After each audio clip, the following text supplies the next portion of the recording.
Hello good morning, నమస్తే. నేను మీ రాజశేఖర్. ఇక మార్నింగ్ న్యూస్లోకి వెళ్దాం. ఇక ఈనాడులో మంచి ప్రింట్ వేసిండ్రు.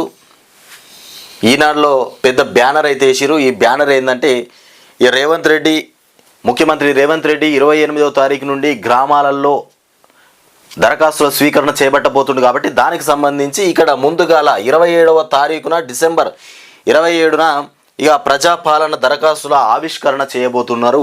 ఇక ప్రజాపాలన అభయహస్తం గ్యారంటీలకు శ్రీకారం 27వ తారీఖున ప్రజాపాలనకు సంబంధించి శ్రీకారం చుట్టబోతున్నారు. అంటే ఆ రోజు ఆవిష్కరణ చేయబోతున్నారు. 28వ తారీఖు నుండి ఇక ప్రారంభం దరఖాస్తుల స్వీకరణ రాష్ట్ర మంత్రివర్గం చేతుల మీదుగా ఇది చేయబోతున్నారు. ఇక్కడ మల్లు శ్రీ బట్టి విక్రమార్క, అలాగే ముఖ్యమంత్రి రేవంత్ రెడ్డి ఇక్కడ చూస్తున్నాం కదా మనము. అభయహస్తం మొత్తానికి ఇక ఇంకొకటి అన్ని గ్రామ పంచాయతీల మున్సిపల్ వార్డుల్లో 28 డిసెంబర్ 2023 నుండి 6 జనవరి 2024 వరకు దరఖాస్తులు స్వీకరించబడును. ఇక ప్రగతి పథం సకల జనహితం ఇక మన ప్రజాప్రభుత్వం అంటూ ఇదొక హెడ్డింగ్తోని వచ్చింది. మొత్తానికి ఈ నెల 28వ తారీఖు నుండి జనవరి 6వ తారీఖు అంటే 2024 జనవరి 6వ తారీఖు వరకు ఈ దరఖాస్తుల స్వీకరణ చేపట్టబోతున్నారు. 6 గ్యారెంటీలకు సంబంధించి ఇంకా వేరే ఏమైనా సమస్యలు ఉంటే వాటిని కూడా మీరు ఆ అప్లికేషన్స్ పెట్టుకోవాలి. ఇవన్నిటిని పూర్తి చేస్తాం, ఇవన్నిటిని నెరవేరుస్తామని చెప్తున్నటువంటి మాటలు ఇవి. ఈ మాటలు మరి మాటల లెక్కనే ఉంటాయా, పనులు అయితాయో చూడాలి. ఇక పాలమూరు రంగారెడ్డికి జాతీయ హోదా ఇవ్వండి. అయితే నిన్న రేవంత్ రెడ్డి పోయింది కదా ఢిల్లీకి నరేంద్ర మోదీని కలవడానికి. నరేంద్ర మోదీతో భేటీ ఏదైతే నిన్న 4 గంటల తర్వాత ఉందో ఆ భేటీలో ఇవే చర్చించిన విషయాలు. వీటితో పాటు ఇంకా కొన్ని చర్చించవచ్చు, కానీ అవి మనకు చెప్పారు, అవి లోపట ఉంటాయి. అవి ఏంది అంటే లోక్సభ ఎన్నికలకు సంబంధించి ఏవైనా విషయాలు మాట్లాడినారనుకుంటాము. అవి ఒకవేళ ఎన్నికలలో మనమిద్దరమే మన ప్రాంతీయ పార్టీలే జాతీయ పార్టీలే మన జాతీయ పార్టీలే ఉండాలి, వేరే పార్టీలు రాకూడదు, ప్రాంతీయ పార్టీలు అధికారంలోకి రాకూడదు, ఇలాంటి అంశం మీద ఏమైనా మాట్లాడి ఉండొచ్చు. మనకు తెలియకుండానే ప్రాంతీయ పార్టీలకు తెలియకుండానే లోపట జాతీయ పార్టీలు 2 కుమ్మక్కైపోయి కూడా ప్రయాణం చేస్తున్నటువంటి పరిస్థితులు అయితే ఏర్పడుతున్నాయి. అసలు మనకు తెలియదు ఏం జరుగుతుందనేది. లోపట మొన్నటి వరకు ఇక కాంగ్రెస్ బీజేపీ కాకుండా బీఆర్ఎస్ బీజేపీ ఒకటే అన్నటువంటి వాదనలు వినిపించినాయి. ఇవాళ చూడండి, రేవంత్ రెడ్డి ఇక్కడ మోదీ, ఇటు చూసుకుంటే బట్టి విక్రమార్క, వీళ్ళు ముగ్గురు కూడా నిలబడి ఫోటో దిగిరు కదా. మరి నిన్న భేటీ అయింది. ఈ భేటీలో మనం కూడా ఏమనుకోవాలి, ఇవాళ రేవంత్ రెడ్డి మోదీ ఇద్దరు కూడా ఒకటే. ఇప్పుడు తెలంగాణ ఎన్నికల్లో వచ్చేటువంటి లోక్సభ ఎన్నికల్లో వీళ్ళిద్దరు కలిసే పనిచేస్తారు అనుకోవాలి మనం కూడా. ఇప్పుడు అలాంటిదే ముంగడబడ్డది. ఇక జాతీయ హోదా ఇవ్వండి అంటూ ఏది పాలమూరు రంగారెడ్డికి జాతీయ హోదా ఇవ్వండి అంటూ నిన్న అడగడం జరిగింది. ఇక Bayyaram steel plant Kazipet coach factory కూడా ఇక వెనుకబడిన జిల్లాల నిధులు ఇవన్నీ అడిగిండు. ఇంకొకటి ఏంటంటే వెనుకబడిన జిల్లాల నిధులు 1800 కోట్లు ఉన్నాయట. ఆ 1800 కోట్లు కూడా ఇవ్వమని, ఇక పెండింగ్ గ్రాంట్లు 2700 కోట్లు ఉన్నాయి, అవి కావాలన్నాడు. ఇక హైదరాబాద్కు IIM రాష్ట్రానికి సైనిక స్కూలు ఇప్పించండి అని ఒకటి. ఇక ప్రధాని మోదీకి సీఎం రేవంత్ రెడ్డి ఉప ముఖ్యమంత్రి బట్టి ఇక వినతి అందజేసిండ్రు. మోదీకి రేవంత్ రెడ్డి బట్టి ఇద్దరు కలిసి ఇవి నిన్న ఢిల్లీకి పోయి ఢిల్లీలో మొత్తం ఇవి అడిగిర్రు. వాళ్ళు అడిగినటువంటి విషయాలు ఇవి. కానీ ఇవి మన కళ్ళ ముంగట కనబడ్డాయి. ఇంకో లోపల ఏం మాట్లాడుకున్నారు అనేది మనకు తెలియదు. ఇక తెలంగాణలో నీళ్లు నిధులు నియామకాల లక్ష్యాలను పూర్తి చేసేందుకు కేంద్ర ప్రభుత్వ పరంగా ఇక చేయూతనందించాలని ప్రధానమంత్రి నరేంద్ర మోదీని ముఖ్యమంత్రి రేవంత్ రెడ్డి ఇక ఉప ముఖ్యమంత్రి మల్లు బట్టి విక్రమార్క కోరారు. రాష్ట్రంలో కాంగ్రెస్ ప్రభుత్వాన్ని ఏర్పాటు చేసిన తర్వాత తొలిసారిగా ముఖ్యమంత్రి ఉప ముఖ్యమంత్రి మంగళవారం సాయంత్రం 4:30 గంటలకు ఢిల్లీ లోక కళ్యాణ్ మార్గ్లోని ప్రధానమంత్రి అధికార నివాసంలో మోదీతో మర్యాదపూర్వకంగా భేటీ అయ్యారు. ఇక అరగంట సేపు జరిగినటువంటి ఈ సమావేశంలో 6 రాష్ట్ర ఆర్థిక వారు రాష్ట్ర ఆర్థిక పరిస్థితుల ప్రధానికి వివరించారు. ఇక 10 ఏళ్లలో భారత ప్రభుత్వం రాష్ట్ర ఆర్థిక పరిస్థితిని చిన్నాభిన్నం చేసిందంటూ ఇక సమైక్య వ్యవస్థలో పెద్దన్న పాత్ర పోషించే కేంద్ర ప్రభుత్వం తగినటువంటి విధంగా ఆదుకోవాలని కోరారు. ఇక పాలమూరు రంగారెడ్డి ఎత్తిపోతల పథకానికి జాతీయ హోదా ప్రకటించాలని ఇది మొత్తానికి మన భారత ప్రభుత్వము 10 ఏళ్ళు పరిపాలించినటువంటి భారత ప్రభుత్వంలో రాష్ట్రం మొత్తం చిన్న భిన్నం అయిపోయింది. పెద్దన్న లెక్కున్నటువంటి నువ్వు ఇప్పుడు మా రాష్ట్రానికి మేము అడిగినవన్నీ ఇస్తే మేము ఇక్కడ పేరు తెచ్చుకుంటాం, ప్రజలకు మేము సేవ చేసుకుంటామని మాట్లాడుతున్నటువంటి రేవంత్ రెడ్డి 10 ఏళ్ల పరిపాలనలో భారత పరిపాలనలో మొత్తం రాష్ట్రం అంతా ఆగమైపోయిందట. రేవంత్ రెడ్డి చెప్తాడు. కళ్ళు అంటే అందరూ చెప్పేది ఏంది, కళ్ళు కడుక్కొని చూస్తే ఏర్పడుతుంది. రేవంత్ రెడ్డి అయినా ఎవరైనా ఎట్లున్నది తెలంగాణ రాష్ట్రం, ఏ విధంగా ఉన్నది. ముఖ్యమంత్రి అయినా నువ్వు ఒక ముఖ్యమంత్రి స్థానంలో ఉన్నటువంటి రేవంత్ రెడ్డి నువ్వు ఒకసారి చూడు. 10 ఏళ్ల పరిపాలనలో ఎలాంటి అభివృద్ధి చెందిందనేది నీకు తెలుసు కదా. తెలిసినా కానీ నీవు ఇలాంటి పెడు మాటలు మాట్లాడితేనే ఇవాళ తెలంగాణ రాష్ట్రంలో నీకు స్థానం ఏర్పడుతుంది.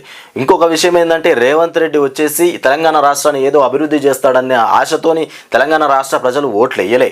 కేసీఆర్ మీద ఎంతో కొంత వ్యతిరేకం ఉంది కాబట్టి వేసిండ్రు.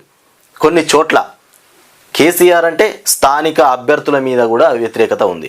కేసీఆర్ ఓడిపోతుందని కూడా అనుకోలేదంట. కొంతమంది చెప్తా ఉన్నారు మేము కేసీఆర్ను ఓడగొట్టాలనుకోలే, మా ఎమ్మెల్యేలను ఓడగొడదామనుకున్నాం కానీ చివరికి కేసీఆరే పోవాల్సి వచ్చింది అనేటువంటి మాటలు వినిపించినాయి.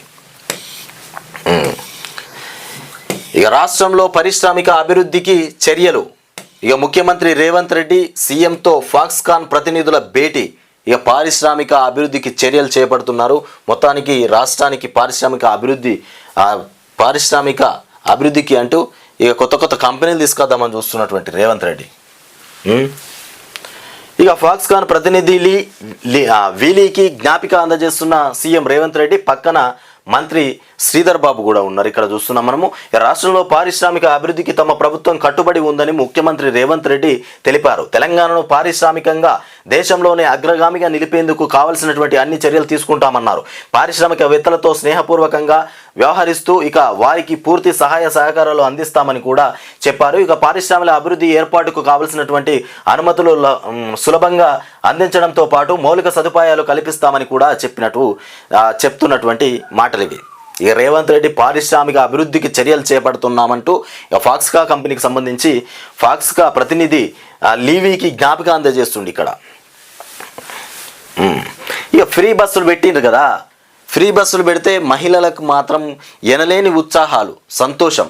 ఇది ఒక రకంగా చెప్పుకోవడానికి సంతోషంగానే ఉంది కానీ ఇంకా కొంత మహిళలు బస్సు ఎక్కుదామంటే భయంలో పడిపోతురు.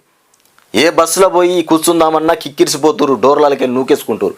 ఎక్కడ ఏడ కింద పడతామో తెలియనటువంటి పరిస్థితి. బస్సుకి ఇట్లా బస్ స్టాండ్కి వచ్చిందో రాలేదో మొత్తం బస్సు చుట్టూ మన ఈగలు మూసినట్టు ముసుగుతురు. ఈ ఫ్రీ బస్ పెట్టినప్పటి నుండి పని లేకున్నా పని ఉన్నా పని కట్టుకొని మరీ ప్రయాణం చేస్తున్నటువంటి మహిళలు. ఈ ఉచిత బస్సు పెట్టినప్పటి నుండి ప్రయాణికుల సంఖ్య కూడా పెరిగిపోయింది బస్సులల్లో. ఏ బస్సు చూసినా కానీ అసలు బస్సు కెపాసిటీ ఎంత కెపాసిటీ మీద బస్సు బరువును మోయాలనో దానికంటే ఎక్కువ బరువు మోసి ముంగడి పోవాల్సినటువంటి పరిస్థితి ఏర్పడ్డది. రేవంత్ రెడ్డి చేసిన పని ఇది. ఇక ముఖ్యమంత్రి అవసరమైన చోట విద్యార్థులకు సైతం ఇక వృద్ధులకు ప్రత్యేక సీట్లపై ఆర్టీసీ యోచన. అవసరమైన చోట విద్యార్థులకు సైతం ఇక వికలాంగులకు కూడా వృద్ధులకు కూడా ప్రత్యేక సీట్లపైన ప్రభుత్వం ఒక యోచన అంటే దృష్టి పెట్టిందంట. ఇక పురుషులకు ప్రత్యేక బస్సులు, పురుషుల కోసం ప్రత్యేక బస్సులు వేయాల్సి వచ్చింది. ఇప్పుడు చూసినావా, ఇప్పుడు స్త్రీలకో రకమైన బస్సులు, ఇటు పురుషులకో రకమైన బస్సులు. అవి లేకపోతే మరి పురుషులను బస్సు ఎక్కించిన పరిస్థితి లేదు అక్కడ. వీళ్ళు ఎక్కుదామంటే అసలు వీళ్ళు ఆ లైన్లో పోయి కొట్లాడలేరు, వీళ్ళు బస్సు ఎక్కలేరు. వాళ్ళంతా ఎక్కినాక ఏమన్నా సీట్ కనబడితే కూర్చోవాలి, లేకపోతే నిలబడి చూడాలి. అది పరిస్థితి. ఇక మహిళలకు ఉచిత ప్రయాణం అమల్లోకి వచ్చాక ఆర్టీసీ బస్సుల్లో రద్దీ గణనీయంగా పెరిగింది. కొన్ని బస్సుల్లో అయితే వెనక వరుస సీట్ల వరకు వారే కనిపిస్తున్నారు. ఇక దీంతో సీటు దొరకలేదని పురుషులు దిగి వెళ్ళిపోతున్నట్లు ఇటీవల నిర్వహించిన ఆన్లైన్ ఇంటిలో కండక్టర్లు ఆర్టీసీ ఎండి దృష్టికి తీసుకువచ్చారు. ఇక ఇదే పరిస్థితి నేను చెప్పినా కదా. ఇప్పుడు ఎక్కడ చూసినా సీటు మొత్తంలో అందరూ మహిళలు కూర్చున్న వరకల్లా పాపం లాస్ట్కు ఈయన అందరు ఎక్కిన తర్వాత ఈయన ఎక్కాలి. ఎక్కిన తర్వాత బస్సు ఎక్కుదామని చూసేసరికల్లా ఒక సీట్లన్నీ నిండే ఉంటాయి. ఇక కూర్చోవడానికి ఏం లేదు, నిలబడదామని ఒక్కడో ఇద్దరు ఉంటారు. వాళ్ళకి సిగ్గే అవుతుంది ఆ బస్సు ఉండాలంటే. ఇంత దిగి మళ్ళీ కిందికి రావాలి, దిగి కిందికి రావాలి, ఆటోనో ఇంకా ఆటో ఎక్కాలి, లేకపోతే ఏదైనా బండి వస్తే బండి ఎక్కాలి. ఏది లేకపోతే కట్టిన చూసుకుంటూ కూర్చోవాలి. ఇది పరిస్థితి, మగోళ్ళ పరిస్థితి ఇట్లా అయిపోయింది. ఇక హైదరాబాద్లో కోవిడ్ కలకలం. ఇక రాష్ట్రంలో కొత్తగా 8 మందికి కరోనా. అన్ని కేసులు రాజధాని నగరంలోనే. ఇవి మొత్తము కోవిడ్ హైదరాబాద్లో కోవిడ్ కలకలం రేపింది. రాష్ట్రంలో 8 మందికి కరోనా సోకింది. ముఖ్యంగా ఇవన్నీ కరోనా కేసులు మొత్తం హైదరాబాద్లోనే నెలకొన్నాయి. ఇక ద్విచక్ర వాహనాలు, ఆటోలకు 80% రాయితీ. ఏదైతే చలాన్లు ఉన్నాయో బండ్ల మీద వాళ్ళకు 80% రాయితీ కల్పిస్తామని చెప్పింది కదా ప్రభుత్వం. వాటికి ఉత్తర్వులు జారీ చేసింది. ఇక ఆర్టీసీ బస్సులకు 90% పెండింగ్ చలాన్లపైన ఉత్తర్వులు జారీ చేసింది. ఇక వాహనాల పెండింగ్ చలాన్లపై రాయితీకి రాష్ట్రం మొత్తానికి ఇక ఇక్కడ చూసుకుందామా, కార్లకు 60%, ఆర్టీసీ బస్సులకు 90% పెండింగ్ చలాన్లపైన ఉత్తర్వులు అయితే జారీ చేసినటువంటి ప్రభుత్వం. ఇంకోటి సింగరేణి పోరు నేడే. ఇక ఇవాళ సింగరేణి ఎన్నికలు ఈరోజే ఉంటాయట. ఇక పోరు ఇవాళనే. ఇక 6 జిల్లాల్లో పోలింగ్కు ఏర్పాట్లు. ఇక రాత్రికి ఓట్ల లెక్కింపు. ఇవాళనే ఓట్లేస్తారు. ఇవాళ రాత్రి ఓట్ల లెక్కింపు కూడా జరుగుతుంది, సింగరేణి ఓట్లు. ఇక 1.5 కాలంగా ఎదురు చూస్తున్న సింగరేణి గుర్తింపు కార్మిక సంఘం ఎన్నికల సమయం వచ్చేసింది. ఇక బుధవారం జరిగే ఎన్నికల్లో 13 కార్మిక సంఘాలు బరిలో ఉండగా సింగరేణి విస్తరించి ఉన్నటువంటి పెద్దపల్లి, మంచిర్యాల, కొమరంభీము, ఆసిఫాబాదు, భూపాలపల్లి, భద్రాద్రి కొత్తగూడెం, ఖమ్మం జిల్లాల్లో ఇక పోలింగ్కు అధికారులు ఏర్పాట్లు పూర్తి చేశారు. ఇంకొకటి, ధ్వంసమైనటువంటి తెలంగాణను గాడిన పెడతాం. తెలంగాణ మొత్తం ధ్వంసమైపోయిందట. ఏది కోమటిరెడ్డి రాకముందే తెలంగాణ మొత్తం ధ్వంసమైపోయింది. ఇప్పుడు మేము వచ్చినాం కదా, ఒక గాడిన పెడతామని చెప్తున్నటువంటి కోమటిరెడ్డి వెంకటరెడ్డి. ఈ ఖమ్మంలో మాట్లాడుతున్న ఇన్ఛార్జి మంత్రి కోమటిరెడ్డి వెంకటరెడ్డి. చిత్రంలో మంత్రులు పొంగులేటి శ్రీనివాసరెడ్డి, ఇక తుమ్మల నాగేశ్వరరావు, ఎమ్మెల్యేలు తెల్లం వెంకట్రావు, ఇక మట్ట రామారాయి. ఇక ధ్వంసమైనటువంటి తెలంగాణను ఇక పండగల ప్రజాపాలన నిర్వహణ ఒక పండగలాగా చేపడతామంటారు. ఇక పెండింగ్ ప్రాజెక్టులను పూర్తి చేస్తాం. మంత్రులు కోమటిరెడ్డి, తుమ్మల, పొంగులేటి, ఉత్తమ్ ఖమ్మం, నల్గొండలో సమీక్ష సమావేశంలో మాట్లాడినరు. ఇక ప్రజాపాలనను మొత్తం ఒక పండగలాగానే మేము చేస్తామని చెప్తాడు. కోమటిరెడ్డి ఒక్కడు ప్రజాపాలన పండగలాగా చేస్తే మిగతా జిల్లాలల్లా, తెలంగాణ రాష్ట్రంలో ఉన్నటువంటి జిల్లాల మొత్తంలో కోమటిరెడ్డి ప్రతి చోట కూడా పండగలాగానే చేస్తాడా ఈ పరిపాలన? తను చెప్పిన మాటలే కింది అధికారులు వింటారా? ఇక దళారుల రాజ్యము, దోపిడీ రాజ్యం ఇవన్నీ రాకుండా చూసుకుంటే సరిపోతుంది. ఇగో భేటీ అయింది చూసినాం. ఇక్కడ పాలమూరు రంగారెడ్డికి జాతీయ హోదా ఇవ్వండి అంటూ నరేంద్ర మోదీతోని ఇగో బట్టి విక్రమార్క, ఉప ముఖ్యమంత్రి అటు రేవంత్ రెడ్డి ఇద్దరు కూడా కూర్చుండి కొన్ని సంభాషణలు అయితే జరిపినారు నిన్న. మొత్తానికి రాష్ట్రానికి కావాల్సినటువంటి నిధులు కావాలి మాకు, ఇక ఇక్కడ జాతీయ హోదా ఇవ్వండి, ఇంకోటి స్కూల్స్ కట్టియండి హైదరాబాద్లో. ఇక ఇలాంటి విషయాల మీద కొన్ని చర్చించినట్టుగా సమాచారం అయితే ఉంది. ఇక పురుషులకు ప్రత్యేక బస్సులు ఏర్పాటు చేస్తుండ్రు. గత ప్రభుత్వంలో పేరుకే మంత్రులట. ఇక పొంగులేటి శ్రీనివాసరెడ్డి విమర్శ. ఇక ఇప్పుడున్న మంత్రులు పేరు కాదు, పేరుతో పాటు పనులు కూడా చేస్తామని చెప్తుండ్రు.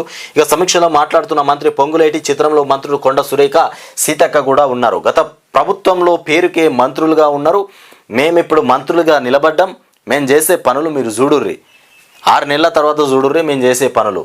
మంత్రుల్లాగా చేస్తామా లేకపోతే ఎట్లా చేస్తామనేది మీరు చూడుర్రి.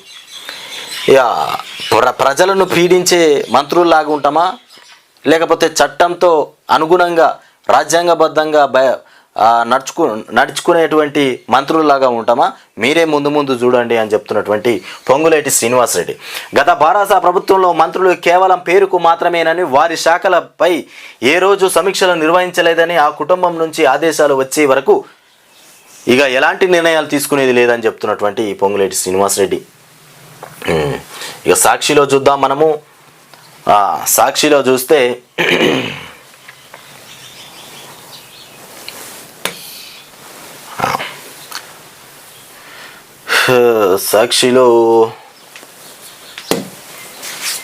ఇక పొలిటికల్ రౌండప్. నేడు సింగరేణి ఎన్నికలు పొలిటికల్ రౌండప్ అంటూ ఇక్కడ వార్త చూస్తున్నాం. మహాలక్ష్మికి భద్రత. ఇక రాష్ట్ర పారిశ్రామిక రంగాన్ని దేశంలోనే అగ్రగామిగా నిలుపుతామని చెప్తున్నటువంటి మాటలు. ఇక కంప్యూటర్ మాయం. మొత్తానికి ఇక్కడ చూస్తున్నాం కదా మనం, కంప్యూటర్ మాయమంటూ అందులో ఉన్నత విద్యామండలి కీలక డేటా ఉందట. ఈ డేటా ఉన్నటువంటి కంప్యూటర్ మాయమైపోయింది. 2014 నుంచి ఫైళ్ళు యథాతథంగా ఉండాలని ఇటీవల సిఎస్ ఆదేశం చేసింది. ఆ రోజు నుంచి కనిపించని సిస్టమ్. ఇక 2014 నుంచి ఫైళ్ళన్నీ యథాతథంగా ఉంచాలని సిఎస్ ఆదేశించిన రోజు నుంచే ఈ కంప్యూటర్ మాయమైపోయింది. ఇక ఉన్నత విద్యామండలికి సంబంధించి కీలకమైన డేటా ఉన్నట్టు భావిస్తున్నటువంటి కంప్యూటర్ కనిపించకపోయింది. 2014 నుంచి ఇక ప్రభుత్వ కార్యాలయాల్లోని ఫైల్ యథాతథంగా ఉంచాలని సిఎస్ ఆదేశించిన రోజే ఈ ఘటన జరగడం అనుమానాలకు తావిస్తోంది. ఇక అసలు అందులో ఏముంది, హార్డ్ డిస్క్ను ఇక అందులోని డేటాను ఏం చేసి ఉంటారనే ప్రశ్నలు తలెత్తుతున్నాయి. ఇక మహాలక్ష్మికి భద్రత అసలు మహాలక్ష్మి బస్సు ప్రయాణానికి సంబంధించి భద్రత అంటే ఒకటి ఏంటంటే వీళ్ళకు భద్రత అవసరం లేకుండానే ప్రయాణం చేస్తున్నారు. భద్రత అంటే బస్సు ఎక్కుతుంటే వీళ్ళ జేబులల్లో వీళ్ళ సంచులల్లో ఎవడు ఏమెత్తుకుపోయినా సంబంధం లేదు. బస్సులో సీట్ దొరికించుకున్నావా, బస్సులో కూసున్నావా అన్నదే లెక్క. బస్సు రాగానే ఇక గుంపుల గోవిందమూలే మొత్తం ఇట్లా గుంపు కొడతారు కదా, ఆ గుంపుల గోవిందమూలే వెనకకేలే ఇంత పర్సు కూడా ఎత్తుకోపోతాడు, నక్కెస్ కూడా తెంపుకొని పోతాడు, ఎన్నో పోతున్నాయి. భద్రత కావాలని మళ్ళీ ఇప్పుడు ఇదొకటి. వాళ్ళ భద్రత వాళ్ళు చక్కగా చూసుకోకపోతే దానికి కూడా ప్రభుత్వమే భద్రత ఏర్పాటు చేయాలి. పర్సులు ఎత్తుకోపోకుండా ఇవన్నీ ఏది జరగకుండా. ఇక చూస్తున్నాం కదా, మహిళా ప్రయాణికులు పెరగడంతో బస్టాండ్ల వద్ద భారీగా పెరిగిన దొంగతనాలు. ఇక దొంగతనాలు చేసుకోవడానికి కూడా మంచిగా అయిపోయింది. ఇక ఈ ఇన్ని రోజులు దొంగతనం చేయాలంటే రోడ్ల మీద ఆడ ఈడ మహిళలు ఎక్కడ కనబడతారో బంగారు గొలుసులు ఎట్లా గుంజుకోవాలని ఆలోచించడానికి ఇప్పుడు అవసరమే లేదు. బస్టాండ్ అనేది ఎక్కడైతే ఉంటుందో అక్కడ రద్దీగా మహిళలు ఉంటారు. ఇంకో ఆటో ఎక్కరు, ఇంకో బండి ఎక్కరు కదా, బస్సులనే ప్రయాణిస్తారు. కాబట్టి దొంగోడు కూడా ఒక అడ్డ వేసుకునే నిలబడతాడు. ఇక బస్ స్టాండ్ ఎక్కడ ఉంటే అక్కడనే నిలబడతాడు. ఇక ఆయన కూడా అల్కగా అయిపోయింది పని. ఇక భద్రత కల్పించాలంటూ పోలీసు శాఖకు ఆర్టీసీ విన్నపం. ఇక పోలీసులు కాదంటే ప్రైవేటు సెక్యూరిటీ ఏర్పాటు చేసుకునే యోచన. అన్ని బస్టాండ్లో ఇక సీసీటీవీ కెమెరాలు ఏర్పాటుకు చర్యలు చేపడుతున్నారు. ఒకవేళ పోలీసు భద్రత ఇవ్వకపోతే ప్రైవేటు భద్రత ఏర్పాటు చేసుకుంటామని చెప్తున్నాడు.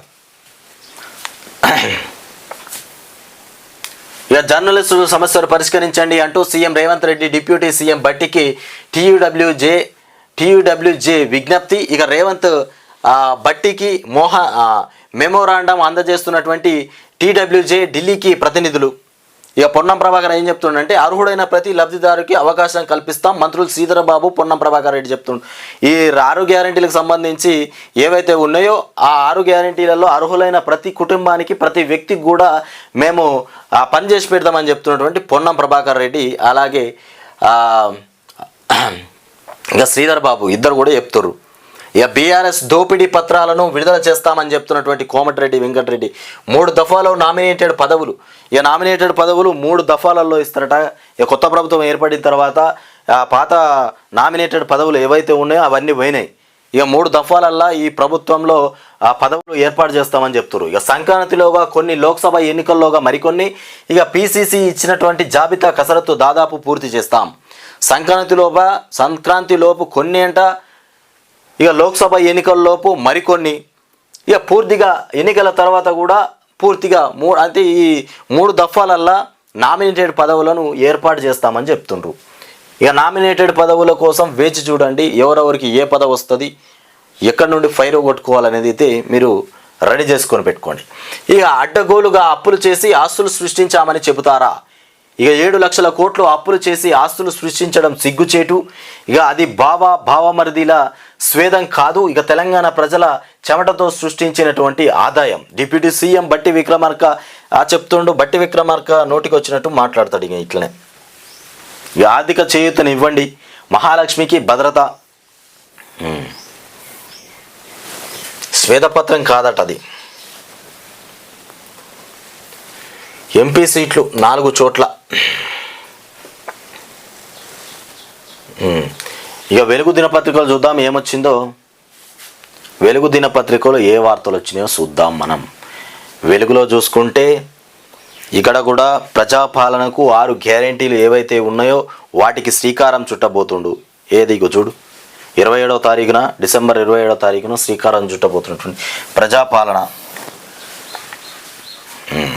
ఇక ప్రభుత్వ విద్య వైద్యానికి ప్రాధాన్యం ఇవ్వాలి. ప్రభుత్వ వైద్యానికి సంబంధించి ప్రాధాన్యత ఇవ్వాలి అంటూ ఇక ప్రభుత్వాల నిర్లక్ష్యం కారణంగా ప్రభుత్వ విద్యా వైద్యం కొన ఊపిరితో ఉన్నది. పాఠశాలల్లో స్కాలర్షిప్, టిఫిన్స్, మధ్యాహ్న భోజనం కాదు, కావాల్సింది అంతర్జాతీయ స్థాయిలో నాణ్యమైనటువంటి ప్రభుత్వ విద్య కావాలి. వైద్యానికి సంబంధించి ఆరోగ్యశ్రీ, ఆయుష్మాన్ భారత్ లాంటి స్కీమ్లు కాదు, కావాల్సింది కార్పొరేట్ స్థాయిలో మెరుగైనటువంటి ప్రభుత్వ వైద్యం కావాలి. ఇక విద్యని జాతీయం చేసి కేంద్ర రాష్ట్ర ప్రభుత్వాలే నిర్వహించాలి. ఇక వైద్యము విద్య వ్యాపార వస్తువుగా మారడంతో ప్రజలు దోపిడీకి గురవుతున్నారు. దీనివల్ల ఒక కుటుంబం సంవత్సరానికి కనీసం 2 లక్షల నుండి 3 లక్షల వరకు ఖర్చు చేస్తుంది. వాస్తవమైన మాటలు ఇవి. కానీ దీని మీద చర్యలు రేవంత్ రెడ్డి నువ్వు చర్యలు తీసుకుంటావా? తీసుకోవా? ఫస్ట్ దీని మీద విద్య మీద వైద్యం మీద నువ్వు చర్యలు తీసుకోవాలి. మధ్యతరగతి మనుషులు బతకాలంటే చాలా కష్టంగా ఉంది. ఆ డబ్బులు సంపాదించుకున్న తర్వాత తీసుకోబోయి దవాఖానల పొంటి పెట్టుకునే పరిస్థితి. ఇచ్చిన డబ్బులు, కష్టపడి సంపాదించుకున్న డబ్బులు పోయి కార్పొరేట్ హాస్పిటళ్లలో చూపించుకుంటే కానీ ఆ రోగం తగ్గేటువంటి పరిస్థితి లేదు. ఆడికి పోయి చూపించుకున్నా కానీ 2 సార్లు 3 సార్లు ఎన్నిసార్లు దింపుకుంటాడో తెలియదు. ఒక వైద్యానికి గింత ఖర్చు అవుతుంది అన్నటువంటి బార్డర్ మాత్రం లేదు. తెలియనోడు పోతే మొత్తం ఉన్నాయి అమ్ముకునే దాకా హాస్పిటల్లో మొత్తం వాళ్ళ మీద పడి వైద్యం అయితే చేస్తుర్రు. ఇక ఇది వచ్చింది, అది వచ్చింది, ఈ టెస్టు ఆ టెస్ట్ అని ఉన్న టెస్టులన్నీ లేకపోతే పానం పోయే పరిస్థితి. రేవంత్ రెడ్డి ముఖ్యంగా దీని మీద చర్య చేపట్టాలి. ఇది ఖచ్చితమైనటువంటి అవసరమైనటువంటి రాష్ట్రానికి ఇది అవసరమైనటువంటి లెక్క. దీని మీద చర్యలు తీసుకోవాలి. ఇక లెజెండరీ జస్టిస్ కొండా మాధవరెడ్డి ఇక బెల్ట్ షాప్లపై ఉక్కుపాదం మోపాలే. బెల్ట్ షాప్లపైన ఇక చూడు, పెద్ద మనిషి తాగి పడిపోయిండు, బాటిల్ పక్కకే నిద్రపోయిండు, బాటిల్కే ఒరిగి పడిపోయిండు. ఇట్లాంటి పరిస్థితి, తాగుబోతుల పరిస్థితి ఇట్లుంటుంది అన్నట్టు. ఇక రాజగోపాల్ రెడ్డి అభినందనీయుడు. రాష్ట్రంలో మద్యం విక్రయాలు పెరగడం ఆందోళన కలిగిస్తుంది. ఇక మద్యాన్ని వైన్స్ల ద్వారా చట్టబద్ధంగా ప్రభుత్వమే అమ్ముతుంది. ఇవన్నీ కూడా రాష్ట్ర ఎక్సైజ్ శాఖ నియంత్రణలో నడుస్తాయి. ఇక మరోవైపు బెల్ట్ షాపులు అనధికారిక మద్యం కేంద్రాలుగా గ్రామాల్లో వెలిశాయి. ఇక వీటితో ఆ పల్లెల్లో మద్యం ఏరులై పారుతుంది. ఇప్పుడు మందు దొరకని పల్లెలు అంటూ లేవు. ఇక నిబంధనలకు విరుద్ధంగా వెలిసినటువంటి బెల్ట్ షాపులు ఇక ప్రజల్ని మద్యానికి బానిసను చేస్తున్నాయి. ఇక వైన్స్ షాపులలో కాకుండా బెల్ట్ షాపులలో ఏడికి పోయినా, పొద్దుకి 1టికి పోయినా 2టికి పోయినా బెల్ట్ షాపులలో పోతే మంది ఎక్కడికి పోయినా దొరుకుతుంది. మద్యం ఏరులై పారుతుంది. కొందరైతే పొద్దుగాళ్ళు ఇవ్వగానే వాళ్ళు మందు తాగకపోతే బతకరు. పొద్దుగాళ్ళు ఇవ్వగానే డోర్ కొట్టగానే అక్క వచ్చినావా, అక్క మందు తీసి ఇస్తావా, ఇక పోయి డోర్ కొట్టగానే అక్కకి తెలిసైపోతుంది. ఇక తీసుకొచ్చి డోర్ 4 గంటలకు అలారం పెట్టుకోవాల్సిన అవసరం లేదు. కొంతమంది తాగుబోతులు ఉంటారు, టింగ్ టింగ్ అని డోర్ కొట్టగానే వచ్చినట్టున్నాడని ఆ క్వార్టర్ సీజ్ పట్టుకొని రావాలి. అక్క డైరెక్ట్ వచ్చి గేట్లకి వెళ్ళి క్వార్టర్ సీజ్ ఇచ్చేసి పోడే. ఇట్లాంటి పరిస్థితి. అంటే బెల్ట్ షాపులు అట్లా అయిపోయినాయి. వైన్స్లలో అమ్ముకోకుండా మొత్తం బెల్ట్ షాపులు. కానీ ఇప్పుడు వైన్స్లలో అమ్మే పరిస్థితి, అమ్మే లెక్కలే తీసుకొస్తామని చెప్తున్నటువంటి కొత్త ప్రభుత్వం చూడాలి. ఇక కిషన్ రెడ్డి 10కి పైగా ఎంపీ సీట్లు గెలుస్తాం. మొన్నటిదాకా మేము 20-24 ఎమ్మెల్యే సీట్లు గెలుస్తాం. ఇంకా ఇట్లా చెప్పుకొచ్చింది కదా, ఇట్లా చెప్పుకొచ్చే వరకలా ఉన్నాయని పోయినాయి, 7 సీట్లకే వచ్చింది. ఈ కిషన్ రెడ్డికి అతి ఉత్సాహం ఎక్కువ. మొన్న అట్లనే చెప్పిండు, మొన్న 7 సీట్లకే అంకితం అయిపోయిండు. ఇప్పుడు 10 సీట్లు గెలుస్తామంటుండు, ఎంపీ సీట్లు. ఈ 10 సీట్లకు మరి 2 వస్తాయా, 10 సీట్లు వస్తాయా చూద్దాం కిషన్ రెడ్డి మాటల్లో. ఇక కారులో గంజాయి పెట్టి పోలీసులకు పట్టించింది. ఇక మాజీ ప్రియుడిని కేసులో ఇరికించేందుకు యువతి కుట్ర. అబ్బా, ప్రియుణ్ణి మొత్తానికి అరెస్ట్ చేయాలని గంజాయి కేసు, కార్ల గంజాయి పెట్టిందట. గంజాయి పెట్టి ఆయన తిరిగిచ్చింది. మాజీ ప్రియుడిని కేసులో ఇరికించేందుకు యువతి కుట్ర పన్నింది. పోలీసుల విచారణలో బయటపడ్డ నిజం, యువతి సహా 5గురు అరెస్టు. హైదరాబాద్లో ఈ ఘటన చోటు చేసుకుంది. ఇక వీడిని అరెస్ట్ చేయాలంటే ఏ విధంగా అరెస్ట్ చేద్దామన్నా ఆమెకు అసలు ఎలాంటి సానుకూల పరిస్థితి కనవాలే. ఎట్లా పెట్టి వీని అరెస్ట్ చేయాలి, మాజీ ప్రియుని నేను అరెస్ట్ చేయాలి అన్న ఆలోచన పెట్టింది. గంజాయి కార్ల పెట్టి అరెస్ట్ చేయించింది. తెలివి గల్లారాలు. ఇక బైక్లు ఆటోలకు చలాన్లపై 80% డిస్కౌంట్. ఇక ఎన్టీయూసీ వర్సెస్ ఏఐటియు. ఇక సింగరేణి గుర్తింపు సంఘం ఎన్నికలు బరిలో 13 యూనిట్లు ఉన్నాయి. ఇక ప్రజాపాలనలో ప్రతి దరఖాస్తుకు రసీదు ఉంటుంది. ప్రజాపాలనలో ప్రతి దరఖాస్తుకు ఒక రసీదు ఇస్తారు. ఆ రసీదు ఇస్తారట. ఇక అప్లికేషన్లు అందుబాటులో ఉంచినాం పొంగులేటి చెప్తుండు. అప్లికేషన్లు మొత్తం అందుబాటులో ఉంచినాం, ప్రతి అప్లికేషన్కు ఒక రసీదు ఇస్తాం. ఈ రసీదులు పట్టుకొని జాగ్రత్తగా పెట్టుకోండి. రసీదు పోయిందంటే మీ అప్లికేషన్ కూడా పోయినట్టే లెక్క. ఇక వాళ్ళు పథకానికి దూరం అయిపోయినట్టే కావచ్చు. మరిగా అప్లికేషన్కు రసీదు మాత్రం భద్రంగా పెట్టుకోవాలంటారు. ఈ రసీదులు కాపాడుకోవాలి, సంవత్సరం అయినా కాపాడుకోవాలి, మనకు పథకాలు మనకు వచ్చేదాకా కాపాడుకోవాలి. ఇక దరఖాస్తు చేసుకునేందుకు కంగారు పడొద్దు. ఏ రోజున ఏ గ్రామంలో పెండింగ్ ఆ మీటింగ్ ఉంటుందో ముందే చెప్తాం. ఇక పాలమూరుల గ్రామాల చేతుల వద్ద ఆ చెంచుల వద్దకు అధికారులు వెళ్ళాలి. 6 గ్యారంటీలకు సంబంధించినటువంటి ఫారాలు వారితో పూర్తి చేయించాలి. గత ప్రభుత్వం ఖజానా నుంచి దొంగలించినటువంటి సొమ్మును ఎలా రాబట్టాలో తమకు తెలుసని కామెంట్ చేసిండ్రు. మొత్తానికి గత ప్రభుత్వంలో దోసుకున్నటువంటి సొమ్మును ఎట్లా రాబట్టాలో మాకు తెలుసు అని చెప్తుండ్రు. ఇక ఏపీ పిసిసి చీఫ్గా YS Sharmila. Lok Sabha AP assembly ఎన్నికలే టార్గెట్ కాంగ్రెస్ పావులు కలుపుతుంది. నేడు ఏపీ కాంగ్రెస్ నేతలతో పార్టీ హైకమాండ్ భేటీ. ఇక షర్మిలకు పదవి వైఎస్ఆర్ టీపీ ఇక విలీనంపై చర్చించే ఛాన్స్ ఉంది. ఇక ఆంధ్రప్రదేశ్కి వెళ్ళిపోయింది వైఎస్ షర్మిల. తెలంగాణలో అయిపోయింది. ఇంకా తెలంగాణలో దుకాణం క్లోజ్. ఇప్పుడు ఆంధ్రప్రదేశ్లో దుకాణం ఓపెన్. ఆంధ్రప్రదేశ్ పిసిసి ప్రెసిడెంట్గా వైఎస్ షర్మిలను నియమించనున్నట్టు కాంగ్రెస్ పార్టీలో చర్చ జరుగుతోంది. వచ్చే ఏడాది జరిగే లోక్సభ ఏపీ అసెంబ్లీ ఎన్నికలే టార్గెట్గా ఆ పార్టీ పావులు కదుపుతున్నట్టుగా తెలుస్తుంది. రాష్ట్ర విభజన తర్వాత ఏపీలో నామమాత్రంగా మారిపోయినటువంటి పార్టీకి మళ్ళీ ఊపిరి పోయడానికి వైఎస్ రాజశేఖర్ రెడ్డి చర్మిష్మను ఉపయోగించుకోవాలని కాంగ్రెస్ హైకమాండ్ యోచన చేస్తున్నట్లు సమాచారం. మళ్ళీ ఆంధ్రప్రదేశ్లో కాంగ్రెస్ పార్టీని అధికారంలోకి తీసుకురావాలనేటువంటి విధంగా పావులు కదుపుతున్నటువంటి కాంగ్రెస్ పార్టీ వైఎస్ రాజశేఖర రెడ్డి కూతురైనటువంటి వైఎస్ షర్మిలనే ఇక మొత్తం మీద అధికారంలోకి తీసుకురావాలి, అక్కడ మళ్ళీ నిలబెట్టాలి అనేటువంటి ఆలోచనలో ఉన్నటువంటి కాంగ్రెస్ పార్టీ. ఇక భావామర్దులు చెమట కక్కి సంపాదించలే. బీఆర్ఎస్ శ్వేతపత్రంపై డిప్యూటీ సీఎం బట్టి ఫైర్. ఇంకా ఇవి మనం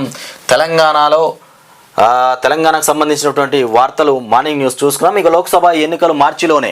లోక్సభ ఎన్నికలు ఎప్పుడెప్పుడు అని చూస్తున్నామా? జనవరి, ఫిబ్రవరి, మార్చిలో లోక్సభ ఎన్నికలు ఉంటాయి. ఫిబ్రవరి చివరిలో షెడ్యూల్ మీడియాతో ఇక చిట్చాట్లో కేంద్ర మంత్రి కిషన్ రెడ్డి చెప్తుండు.